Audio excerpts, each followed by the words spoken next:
Gishinya nk'abadem Big Zoe akandi ngora vashe yo mama we kararapa nk'akazeze karatera stress geragaza mwana kwiga mushindi prince mbanugo mushinya menyo nk'indaya turabizi kujya imisaya hari bono yitwa Desire kuri beat bose baga yarabonye rap yitayo kuri beat watibira abandi yo Fabio the Christian boy mbaye ibintu bikaze rap nation iganze fake rappers hanze hari ibindi biduhanze shaka nduze hip hop bose mbaye ubushop kuko iyi ni etap ntago poteza time bendera yacu turi duze against rappers tubahuze dushiki Hollywood tuyamire muri mood rap ni ikintu kidefu rap ikoranya abashefu iyi ni kaze kugwa aribwo gwese yabo mu make mu mef.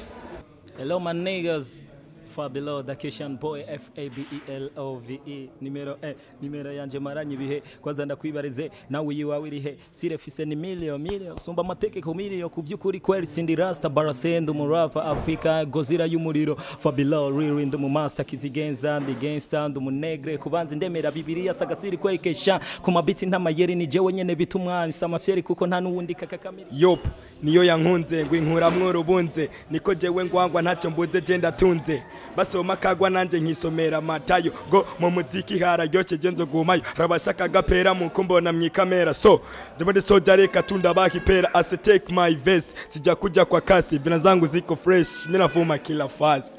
Agaciro TV Burundi murumva yuko ni TV itanga agaciro koko nkuko mubibona murabona yuko iha agaciro ibikorwa vy'u Burundi bambajije kuvyerekeye ibikorwa vyanje kandi bongera bambaza kuvyerekeye n'igikorwa turimwo cyo kuba ndi jiri muri Niko TV mwihiganwa ry'aba rapper nkuko baritanguje so rero kubw'ivyo urumva ko nagaciro baha abarundi nyene nibazo yuko mutegerezwa kugira subscribe ku batarabikora mugire j'aime ku bikorwa vyabo mu bipartage mu sharing nibaza ko muzoba mufashije iyi TV nyene hanyuma kandi mwongere muzoba mufashije kandi n'abarundi kumenya amakuru y'abarundi nibigezweho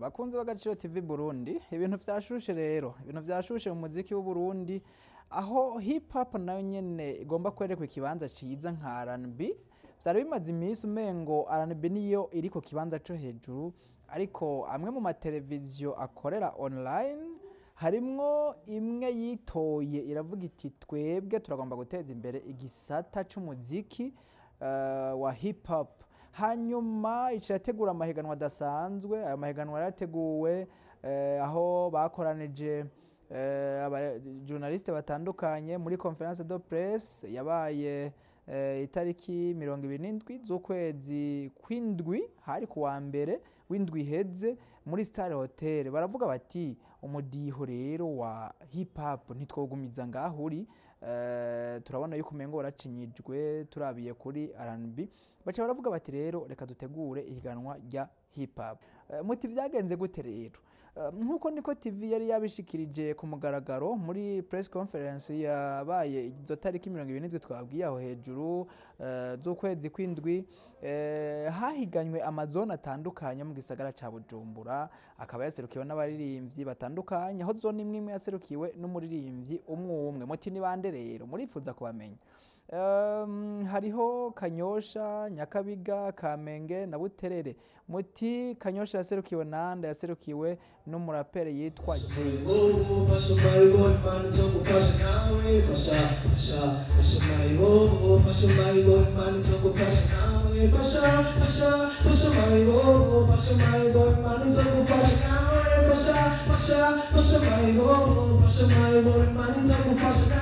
Unambiwe my friend iwe ubuzima niko bumeze kompanisha unambiwe wicindiwe irengagiza ko bose ubona biganisha nuko bafise nawe udafise nawe ugazi ibyo batariwe babwigitse bo babayeho bataziweho erega iyo ufise ubona witaweho mayibobo yacitse igitambo ubutunzi n'umucika gusoga rikando mayibobo yacitse igitambo ubutunzi n'umucika gusoga rikando kuko haregare nise nane fise kare muri pare kare bibisare ndabatere amapare kare n'ibigare baba nege bibasare dare kumagare rapidime mu butare fasha mayibobo mani nzogufasha nawe. Nyakabiga nayo ikiserukirwa n'umurapere yitwa Gateka Gayer.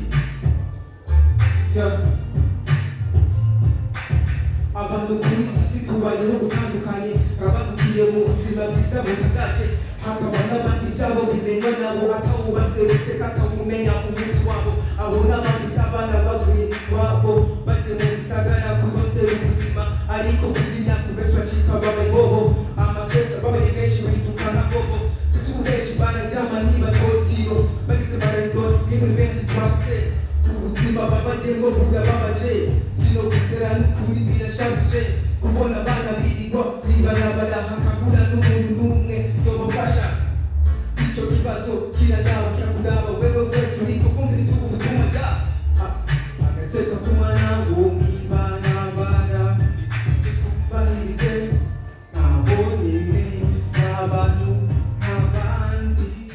Hanyuma Kamenge nayo ikiserukirwa n'umurapere yitwa Mr Ngwangwa. Ndondera ikintu ataco ndonka buri munsi ndashaka gukorakora nibasiba kugirira nabi kuva uyo munsi ntanakimwe cantangaje atari kumva yuko abavyeyi je basitse biyambabaza nirati intege canangura rero kugira ibintu vyo kuyarana natoye vyinshi namize vyinshi niyo mpamvu muri misi mubona jameze uku ndaba n'abantu mumfasha ariko ntabura bikata intege bikanterana. Buterere nayo ikiserukirwa n'umuririmbyi yitwa Fearless.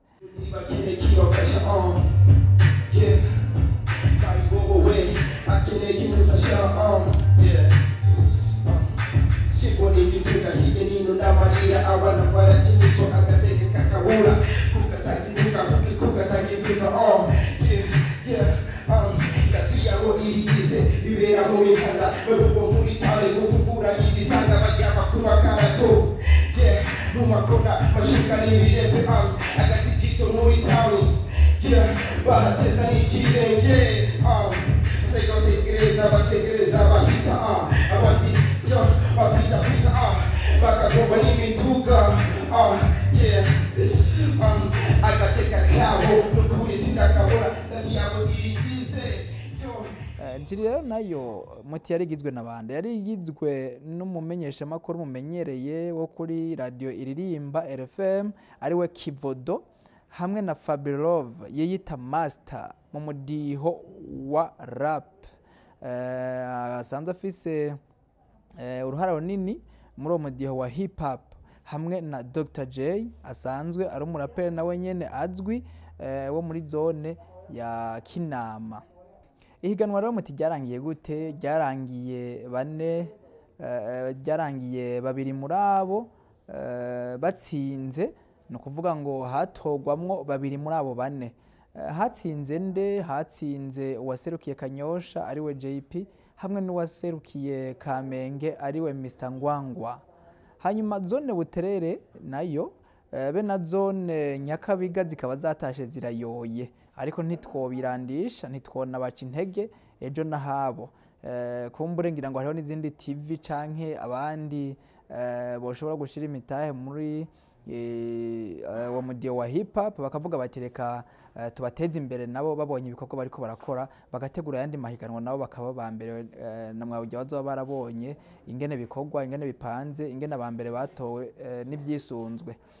Twagerageje rero kwegera abagize jiri kugira tubabaze byinshi kuri ivyo hamwe n'uwaserukiye Niko TV tutibagiye n'abatsinze. Karibu kandi bakunzi ba TV online Agaciro TV Burundi.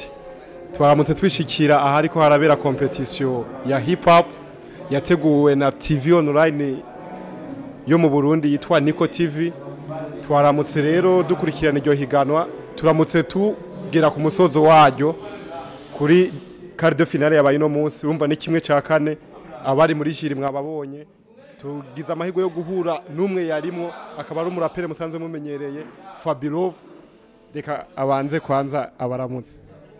Hello my niggas, Fabilo Dakeshan boy FABELOVE nimero yanje maranye bihe kwaza ndakwibarize nawe yiwawe irihe sirefise ni million sumba amategeko million kuvyukuri kweli sindi rasta barasendo mu rap Africa gozira y'umuriro Fabilo real ndo mu master kizigenza ndi gangster ndo mu negre kubanza ndemera bibiliya sagasiri kwekesha kuma biti ntamayeri ni jewe nyene bitumwani samafyeri kuko nta nuwundi kakakamiri genge narakamiritse.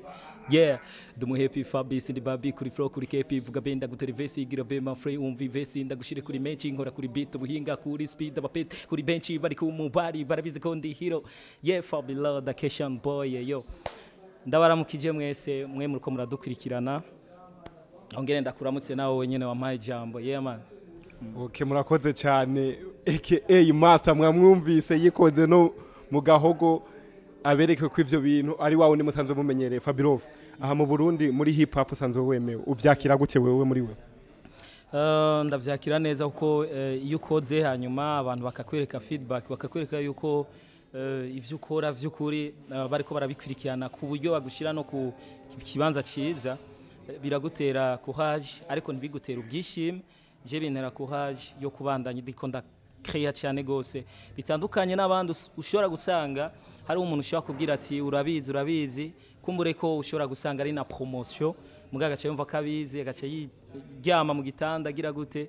So rero kubw'ivyo gace usanga ibintu nibiko biragenda neza ariko jewe nagumye nkora hari umuntu nkunda kuraba hari umujwere yitwa Cristiano Ronaldo ego muri Juventus no mujwere ariko ntiwoshobora kwibaza ukuntu ashobora gutravailler agakora ahubwo gusumbya n'abajya ba joueur batanazwe mugabo wabandanya akora kandi ari cyamamara. So rero kubw'ivyo nanje remfise iyo esprit nyene ndakora ndatravailler cyane gose sindaba ngo ngeze kuri uru rwego cyangwa ndemewe mu Burundi cyane no je nama ndiko ndatravailler cyane gose kugira ngo n'uwinyita umwami ubwo bwami nyene abone yuko ndabugendera misi yose. Urakoze cyane Fabilov ngo ubwo bwambi ngo mubone ko abugendera ategezwa gukora cyane naho yamaze kubicamamara. Fabilov we nk'umuraperi iyo wumvise hariho umuntu cankwe abantu bateguye higanwa kuri hip hop wiyumva gute muri wewe? Icyambere na mbere no kubashimira cyane gose kuko ni ibintu vyari vyarabuze muri kahise ndetse twanabona yuko no muri kazoza nta bariko baravyiyumvira ko kuko turabona yuko hari amahiganwa menshi mugabo tugenda kubona yuko atakibanza cyo mu kapere kihari. So rero kuba hari abantu bashoye kwishira hamwe bagashobora kubona yuko ashobora guhagateka hip hop nibaza ko ni ikintu bakwiriye gushimirwa ariko reka turindire kwanza turabe iyo bija turabihiganwa ngene rizohera mugambo na kubganje mbona ryatanguye neza kandi uko turiko turabibona nkuko banyize bakanshira muri jiri nibaza ko iryo higanwa uko ndaribona uko ryatanguye cyangwa integuro zaryo uko turiko turazibona zimeze neza rero nibaza ko rizonarangira neza cyane gose uko nabonye hari abapiti bazi kuririmba cyane abapiti talent tutazi mugabo ubona yuko bafite ishaka ryo gushika kure cyane gose ya. Yego tugarutse kubashoboye gutsinda kuko hahiganywe bane mutoramwo babiri harimwo uwo muvuka hamwe muri zone imwe wavyiyumvisemwo gute ko wumva hariho batoyi bawe ko baravuka aho usanzwe uvukanye? Icyambere na mbere nibaza ko urabona muri jiri ko rabo hava bibaza yuko twafavorije umuntu kuko ni nawe yabaye wa mbere muri abo bane ariko birampa gateka nibaza ko twari bane umwe wese yakota ku manota umwe wese ukwiwe rero kugira ngo ashobore kuba wa mbere nuko yabimerita mu bantu bose twari turi kumwe je nava mu Kanyosha abandi twari kumwe bose n'abanyakinama nibaza ko kugira ngo bamufavorize ashobore kuba wa mbere nuko babonye abimerita cyane nuko twabonye abimerita. So kubw'ivyo rero birantera iteka kubona ko Fabilov aho mvuka nubundi nabavuka uce nababaho yuko nabo nyene bategerezwa kubona yuko babana n'impano zitandukanye kandi bakamenya ati Fabilov kuba tubana muri zone ya Kanyosha natwe ntituzomutetereza nicerekana yuko Kanyosha nayo ifise impano nini cyane simvuze ko nahandi hatagira impano ariko Kanyosha murazi yuko kuva kera yamye ifise impano nico narindindiriye kubona rero babitweretse ariko nibaza yuko kandi turacyari mu ntango n'uzotsindira ihiganwa ntituramumenya uwari washaka kuba nandi ariko ku bwanje vyane iteka kubona yuko ari umunyakanyosha. Sawa, ni vyiza cyane Fabiro, vugira rero akajambo tekereye abatashoboye kuronka amanota meza ngo batogwe muri babiri. Wowe nk'umurapero bakuriye ugire impanuro bahaye. Mu bisanzwe jewe impanuro noziha bose abatatowe n'abatowe kubera ko mu bisanzwe bagiye abatatowe bavuye muhira bazi yuko bategerezwa gupasa kuko ntibari kuza batabona yuko baza gupasa. So rero kubw'ivyo rero nashaka gusaba umwe wese umurapero wari we wese canke uwari we wese azoba ari muri competition azogende yiyujuje vy'ukuri yicara hano yimvira ati eske ibi bintu jewe nzi cyangwa ibi bintu ndapa eske nyene ndumva ko vyuzuye ku buryo nshobora kuja imbere ya competition nyene ndumva ko uwozo wari we wese yuko atoshobora kundenga wiyemerewe wowe nyene wikonvenka pana kugenda kutatonesha kwibaza ngo hari igihe ngo noshaka kurenga no nta hari igihe genda uzi yuko utegerezwa kurengana uvuga ati jewe ndibuka jewe nkiri umuntu uze umupeti ndibuka jewe ko nabwiye abagenzi banje ndababwira ati je ndakeneye yuko mu Burundi nzoba umurapere wa mbere bace bantwenga ndavyibuka bace bantwenga ubibwira abandi bana mu ngana ndavyibuka vraiment ndibuka yuko ico gihe nariko ndagendana n'abari abapeti babiri bari babiri ndababwira kandi nabo baravyibuka no baraciye binyibutsa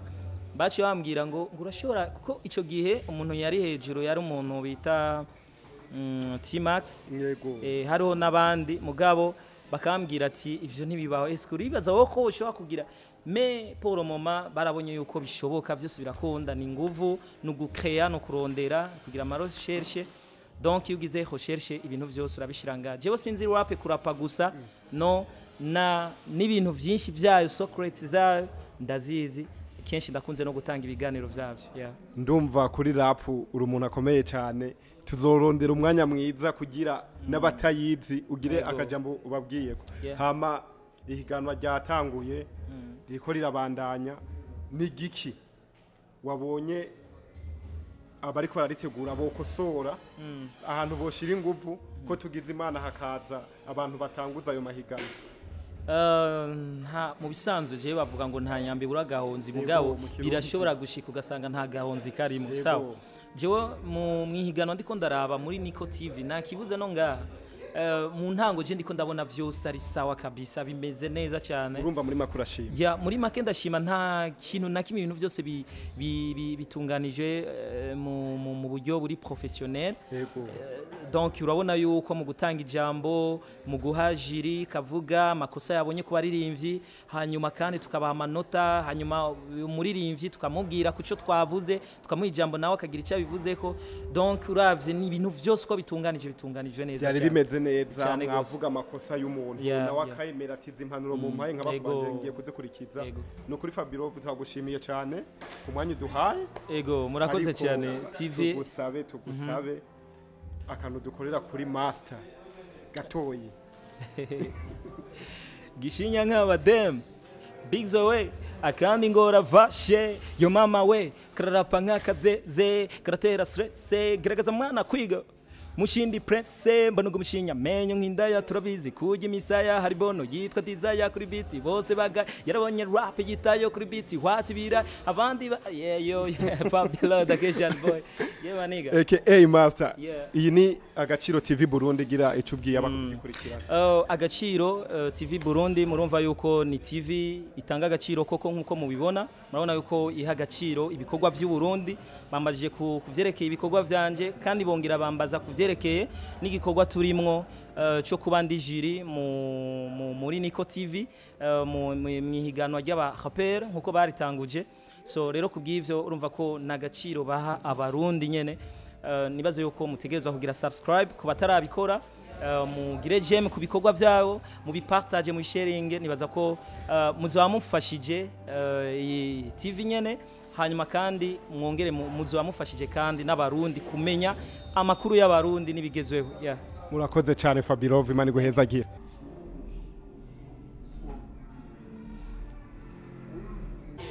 umumenye umumenyesha makuru ni wawundi nyene ni bayubahe Emery kuri Agaciro TV Burundi. Twaramutse twishikira mu higanwa ryateguwe na Niko TV rya hip hop, tukaba duhejeje guhura na bahejeje gutsinda muri uno mwanya, bashoboye kuronka amanota meza muri uno mwanya. Reka tubanze tubasabe bidondore amazina yiwanyu, mwitwa gute? Ya nitwa GIP. Vuga gose. GIP Usanzwe userukira iyihe zone? Kanyosha. Okay. GIP aserukira Kanyosha, nawe? Kabandi Mr Ngwangwa. Mr Ngwangwa serukira quartier Kamenge. KMG.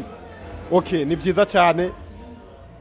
GIP wiyumva gute kubona ushoboye kuba uwa mbere muri rino higanwa rya quart de finale? Numva nezerewe cyane kuko nabo twari kumwe suka ngo ntibari bazi kuririmba.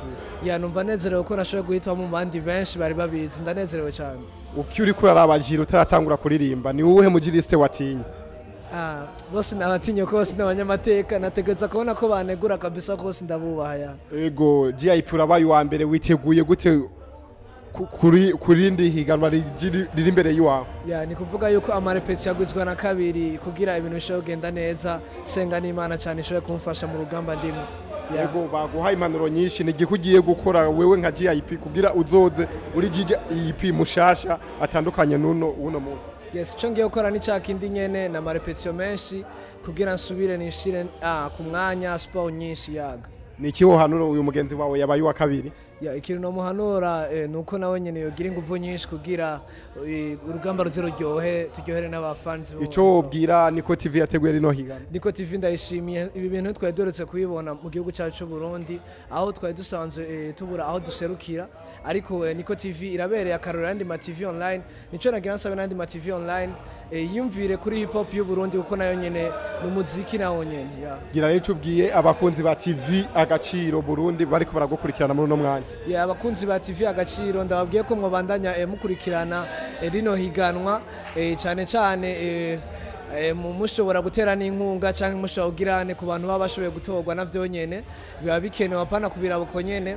Yes, nta birenze numva novuga cyane ni guma ho gatoyi tubaze n'uyu mugenzi wanyu Mr Ngwangwa.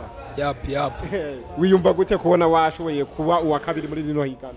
Niyumva neza kandi niyumva nezerewe, ariko sikuvuga ngo nocashiramo umunezero wa cyane ngo nishire ngo hejuru ngo nabaye wa kabiri ngo narushije babandi babiri bari nyuma yanje. Oyaye, ndanezerewe nkuko nyene bikwiye kumera iyo umuntu yumva yuko yashoboye yuko anezerwa. Ndanezerewe nacyo. Iki ugiye gukora kugira uzoze uri Mr Ngwangwa mushasha muri demi finale izokurikira? Ngiye gukora ibintu bitandukanye. Icyambere nk'amarepetition ngiye kuyongereza sana, ngiye gukora tize na speed nyinshi kubera domino zongereke hamwe cyanye vesi n'umuntu ayumva akavuga ujyane Mr Ngwangwa kabisa ukuri atihenze. Mr Ngwangwa jiri washimye ingene yatanze amanota cyangwa harakanenge bayoba wayitora? Je nakanenge novuga ngo namutoye ko kuko yaharuye ivyo yabonye, kandi ivyo yabonye nivyo yanditse. Ndashobora kubashimira abajiri kuko ntibihenze cyangwa nibadekonye, bakoresheje ukuri nkuko bisanzwe bimeze. Igiki wobwira Niko TV yateguye rino higana? Niko TV nkaba ndayishimiye cyane, nkaba nifuza kandi ibandanye no ku bandi bantu bakiri munsi yacu batamenye iri higanwa kugira ibashike ko nabonye bagira aya mahiganwa. Biranegereje cyane kubera naberuka mbona ari amaprimuziki bagira iby'amakompetisiyo, ariko sinari bwayibonye muri TV. Ni igiki wobwira abakunzi b'Agaciro TV Burundi muri uno mwanya? Abakunzi b'Agaciro TV ndababwiye ati bagerageze kuguma bitaho aka kazi kandi ko TV no kuguma bakurikirana ibikorwa mu underground kugira bateze imbere umuziki ndondi sana. Sawa GIP na Mr Ngwangwa turabashimiye cyane, Imana ibahezagire, turabipfurije amahirwe. Reka ego badusezere kuri akapera neza cyane, duhere kuri Mr GIP. Oya duhere kwa Mr Ngwangwa.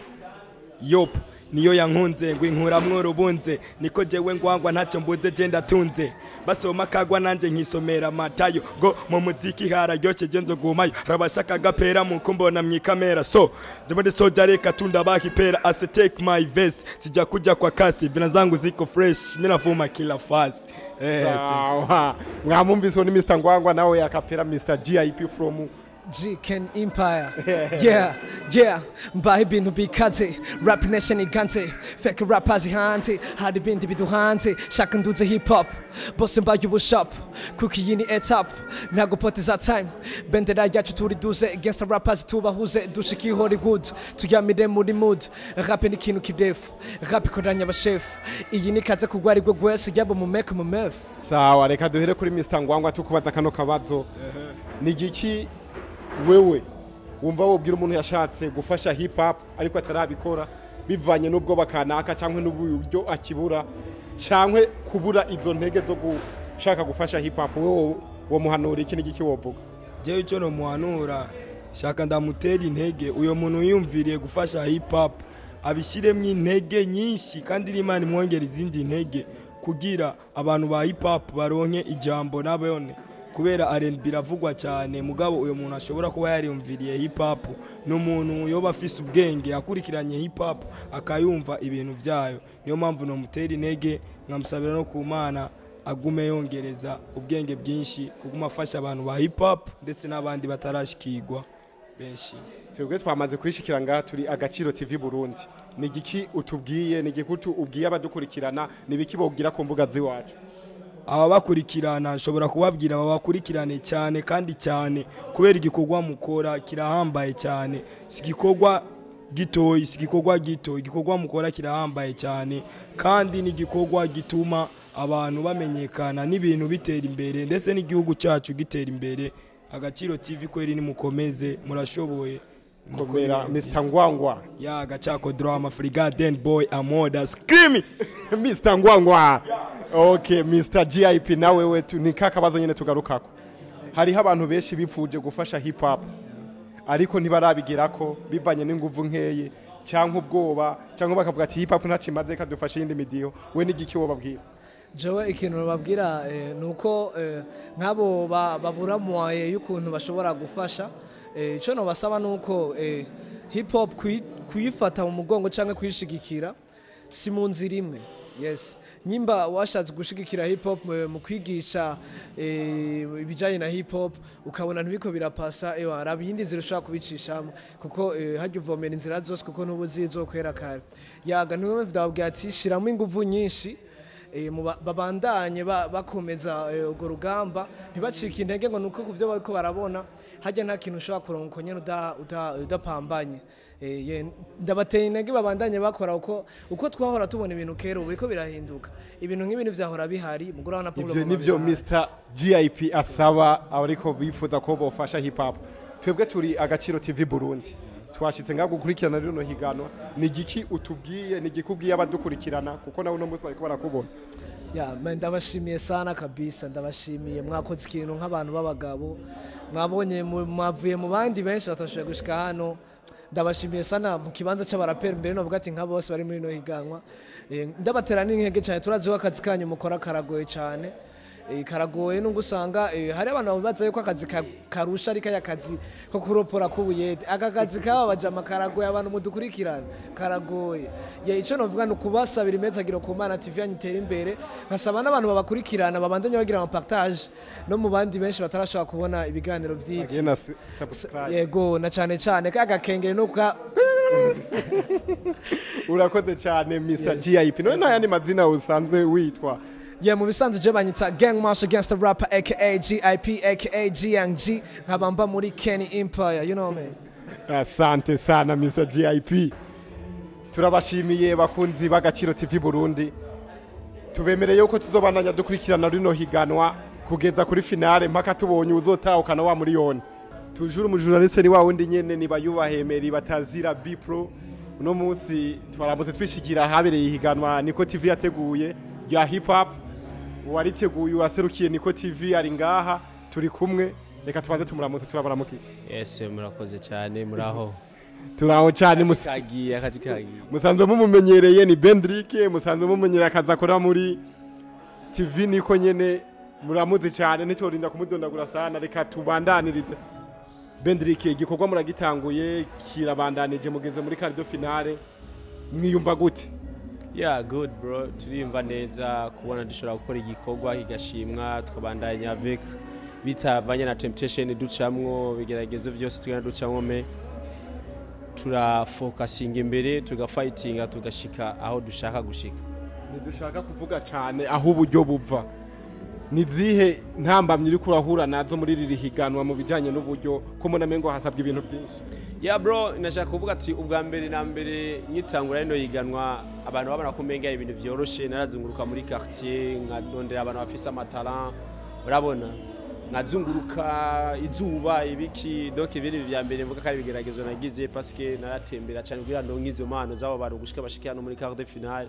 Ari nahandi hantu twagiye vraiment ni mu cameraman wanje Polisana turanakubitwa man pole kandi twarakubiswe, shineti yanje barayica barayitwara, isa yanje baramena ibike basoma mema narafashije ndagura kandi gashineti, donc ni ibintu twaye turahura nawe byinshi mu cameraman wanje yitwa Chris, n'umuntu nubaha cyane vraiment, arafise ishaka arafise inguvu, abandanya agwana tubandanya tugwana ino higanwa vraiment. Tunashimira no mu boss wacu Nico Junior yiyumviriye kino kintu vraiment, ibigeragezo tumaze gucamwe ni byinshi cyane n'uburyo tumaze kudepansa ni byinshi, ariko naco bitwaye.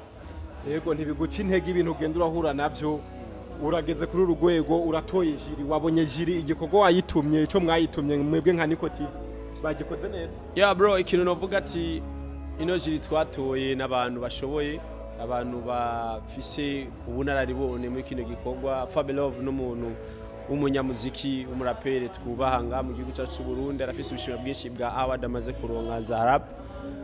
Kivodo yahoze ari umurapere nkuko nabivuze ati n'umujournaliste en plus abandanya bikora neza, abandanya ateza umuziki w'u Burundi imbere. Donc ndavye igikorwa nabatumye, ahubwo nivyo nabatumye barengeje n'ibindi nari nibagiye kubatuma bavyiyumviriye sito.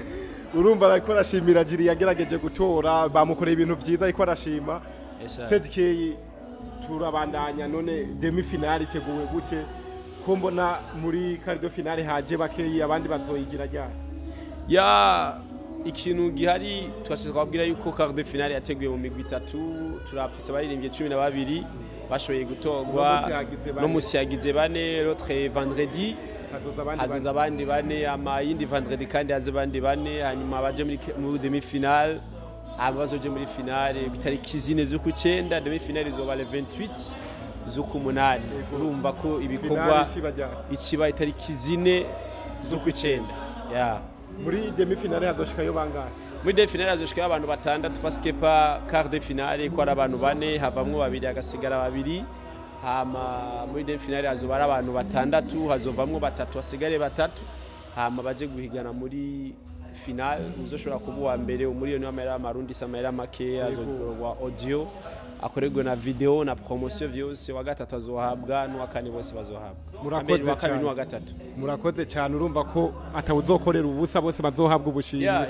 Numva no gushaka guteza hip hop imbere, ico cyumviro cyaje gute? Ya ico cyiyumviro vraiment twagejeje kuraba umuziki w'u Burundi urateye imbere, umuziki w'u Burundi abantu barakora, abaririmbyi b'u Burundi bariteza imbere bivanye naho bageza, naho bataronka ibintu bibafasha nk'uko ibindi bihugu bifashwa mu muziki. Me tugejeje kuraba umenga hip hop warakumiriwe cyane, umenga umudi wa hip hop umenga nubaho. En plus tugejeje kuraba hip hop ni ikintu cya mbere twavuga ati ni n'umudiho urimo message usanga ikomeye cyane, parce que umurapere yicaye hasa kandika atari bya bindi bandika ngo ndagufaka ndagupaka nabiki.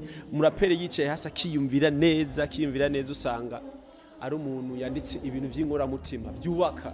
Ya icyo gituma twibwira ati kuki bakumira hip hop kandi ari uwo muziki. Yego natwebwe nka TV Agaciro Burundi turabemereye yuko iri higanwa tuzorikurikirana kugeza kuri finale. Ni gikino no tubwiye twebwe nka twahishikiye. Ya abantu bahishikiye Agaciro Burundi, Agaciro TV Burundi, vraiment icyo no babwira ati murakoze cyane, naco fise no baha, ariko Imana izoshobora kubahemba. Ndabashimira ku ntege bandanya mu dutera no kwandanya mu dushigikira. Nandi ba TV no yatumira kubandanya bashigikira kino gikorwa parce que ni gikorwa cha TV online, il faut que dufatana munda tugatezanya imbere tugashigikana. Yes, donc ikintu Agaciro TV mwakoze vraiment ni kintu kiyo gushimirwa. Imana bashimire, amanaje nzobandanya ndabitaba mu bikorwa byanyu, muzoshobora kunkenera nka Bendrick muri Nico TV, tuzobakenera cyane.